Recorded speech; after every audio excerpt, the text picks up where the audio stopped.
moni balonse zazikawola akelazolera ndipo chisoni chake chosatha chochitira mibado n'emibado y'abantu amene ali kumuola dzanja lake limagwira ntchito zamphamvu pakumwaza zabwino zochuluka namweza molemera osawawaza abantu anasamalira bwino anthu ake Aisraeli nakumbukira kuwachitira chifukwa cha nkhondo pamalo pamene amenerani. Inu Mariya wopanda tchimo lobadwa nalo mutipempherere amene tikubwera kwa inu. Mpemphere inu Ambuye Yesu Khristu, Nkhoswe yokhala pakati pa ife ndi Mulungu Atate, amene munakonda kusankhula mayi anu Virigo Mariya wodala kuti akhale mayi wathunso, mneneri ndi mulandiri wathu.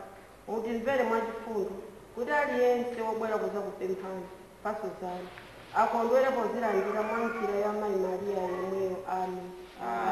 Tikoneni mfumu Amayi walaika ndi wachifundo